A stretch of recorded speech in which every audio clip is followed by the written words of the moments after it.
우리가 군복하면 가장 먼저 떠올리는 얼룩무늬 군복. 2년 전쯤에 좀 당황스러운 곳에서 너무나도 낯익은 그곳 개구리 군복이 포착됐습니다. 예전에 오바마 전 대통령이요 를 만들고 있다라고 발표해서 화제가 됐었던 일이 있습니다. 세상의 모든 것들이 탄생한 이유를 밝혀드립니다. 저는 역사학자 김주현이고요. 본스토리 오늘의 주제는 군복입니다.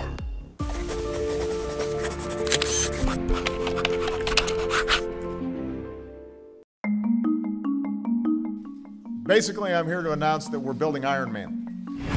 예전에 오바마 전 대통령이요 아이언맨 수트를 만들고 있다라고 발표해서 화제가 됐었던 일이 있습니다. 아마 다들 기억하실 것 같은데요. 탈로스 프로젝트라고 불렀죠. 이 슈트 착용자의 심박수나 이 스트레스 그리고 상처 등을 실시간으로 모니터링하고 활동하는 것의 기후에 따라서 수트 내부의 온도를 알아서 올리고 내리는 등의 기능들이 탑재된 최첨단 군복을 만들겠다는 거였습니다. 이 탈로스 프로젝트는요 아쉽게도 여러 가지 기술적인 한계 등으로 인해서 폐기가 되기는 했습니다. 그러나 세계 각국에서 이런 첨단 군복을 만들기 위한 연구는 멈추고 있지 않습니다. 꽤 가까운 미래에는 영화에서나 볼 법한 전투복이 등장할 거라고 전망하기도 하죠. 예를 들면 미국 국방부에서 공개한 프로젝트 중에요 2050년까지 배치할 예정이라고 하는 사이보그 군인이라는 게 있습니다. 이들은 무거운 장비 대신에 이 야간 투시, 눈을 2번 이렇게 깜빡이면 줌이 되는 기능을 갖춘 콘택트 렌즈를 사용할 예정이라고 하거든요. 거기다가 병사들끼리 텔레파시가 가능하게 해서요 통신 장치를 사용하지 않고도 더욱 즉각적으로 정보를 공유할 수 있도록 하는 것을 목표로 하고 있다고 합니다. 또 다른 여러 나라에서는요 일종의 투명 망토를 만들기 위해 연구에 공을 들이고 있다고 전해집니다. 물론 이 정말 마법처럼 뿅 하고 사라져가지고 이 사람들 눈에 보이지 않게 투명해지는 망토는 아니지만요 카멜레온처럼 주변 풍경에 맞춰 색상이나 군복의 위장 무늬를 바꾸는 등 존재 자체를 숨길 수 있는 능력을 갖춘 최첨단 전투복을 만들고 있는 겁니다.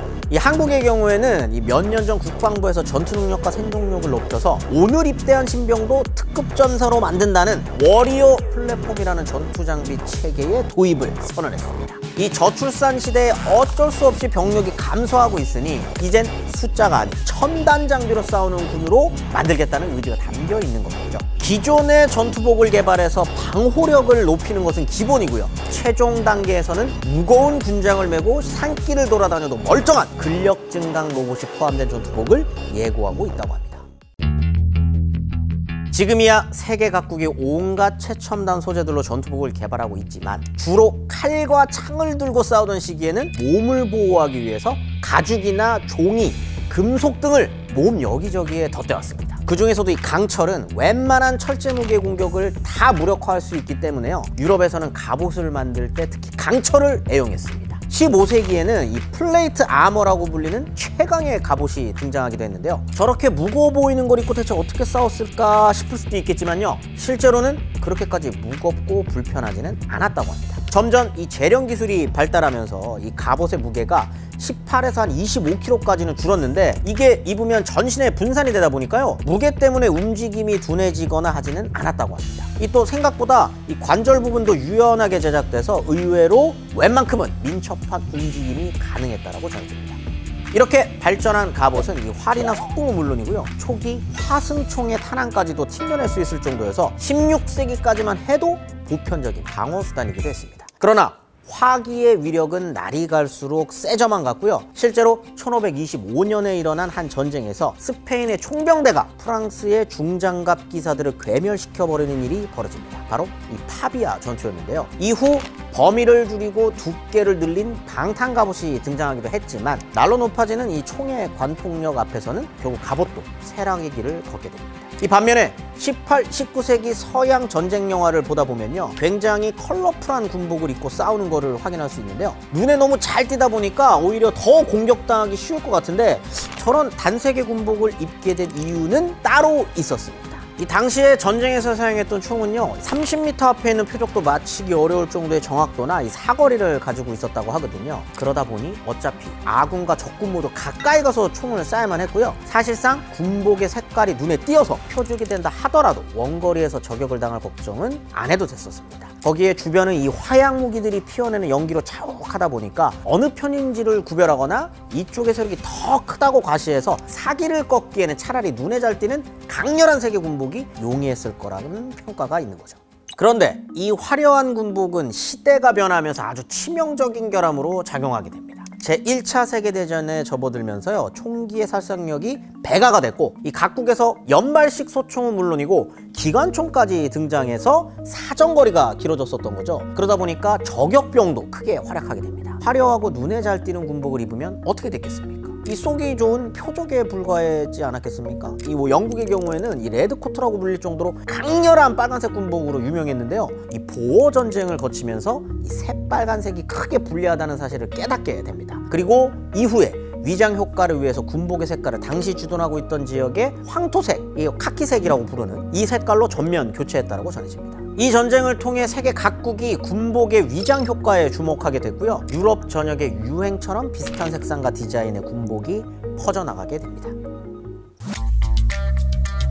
우리가 군복하면 가장 먼저 떠올리는 얼룩무늬 군복, 이걸 처음으로 의복에 도입한 건 세계 1, 2차 대전 시기에 독일이었습니다. 위장무늬라고 불리는 이 무늬는요, 원래 정찰을 위해서 탱크나 비행기, 배를 환경과 비슷한 색으로 칠하는 것에서 시작됐다고 하는데요. 1940년 아예 위장무늬 전투복을 도입해서 입기 시작하면서부터는 놀랍게도 부상자를 15% 정도나 줄일 수 있었다고 합니다. 미국도 비슷한 시기에 이 얼룩무늬를 군복에 도입했는데요. 하지만 당시만 해도 얼룩무늬하면 독일군이라는 인식이 강해서 아군을 독일군으로 착각해 총을 쏘는 사고가 잦았다고 합니다. 한국군은 1948년 육군 창설 당시에는 물론이고요, 한국전쟁이 일어날 때까지도 사실상 제대로 된 군복을 갖추지는 못한 상태였습니다. 해방 직후라 이 직접 군복을 만들 여건이 안 됐기 때문에 일본과 미국의 국방색 군복에 한국군 표지를 달아서 입는 정도였습니다. 처음으로 군인 복장 규정이라는 게 생긴 거는 1954년인데 원단을 미국에서 원조받아서 국내에서 가공했다라고 하거든요. 그러니까 미군 전투복을 참고했다 보니까 이 기존의 재활용 군복과는 큰 차이는 없었고요. 명칭도 전투복이 아닌 작업복이었다고 합니다.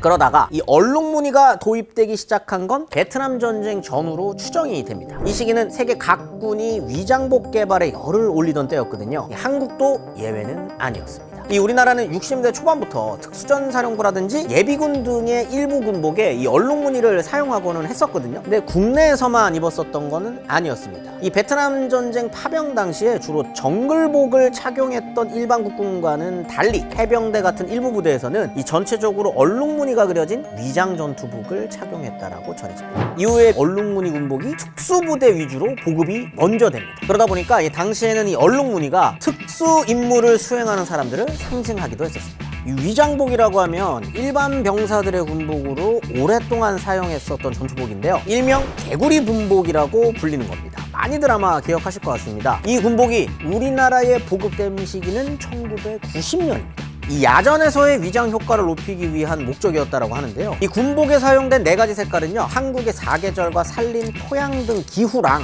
이 지형의 특성을 고려해서 구성된 것이었다고 합니다. 다만 시간이 흐르면서 위장의 효과가 크지도 않고 소재도 열악하다는 점 때문에 이 기능성과 활동성에 문제가 있다는 지적을 받게 됩니다. 이후에도 20년이 넘게 유지되다가 2014년을 기준으로 최고의 전투력을 또 확보하기 위해서 새롭게 바뀐 디지털 전투복입니다. 흑색, 침엽수색, 수풀색, 나무줄기색, 목탄색 등 국내 암석의 대부분인 화강암을 응용한 디지털 5도색을 하고 있는 이 군복은요, 적외선 반사율을 기존의 2배까지 높여서 위장성, 생존성을 대폭 강화한 것이라고 합니다. 이렇게 우리는 예전 군복 모습을 슬슬 잊어가고 있었는데 2년 전쯤에 좀 당황스러운 곳에서 너무나도 낯익은 그곳 개구리 군복이 포착됐습니다. 바로 무장단체 탈레반이 이 전투복을 입고 등장했던 건데요. 심지어 한글 명찰과 병장 계급장 같은 게 그대로 달려있기도 해서 화제가 됐었거든요. 알고 보니 이 구형 군복은 국내외 중고 보따리상을 통해서 대량으로 외국에 팔려나갔었던 겁니다. 이 중 일부가 이 아프가니스탄 같은 지역으로 유통이 되는 바람에 뜻밖의 장소에서 발견된 거였습니다.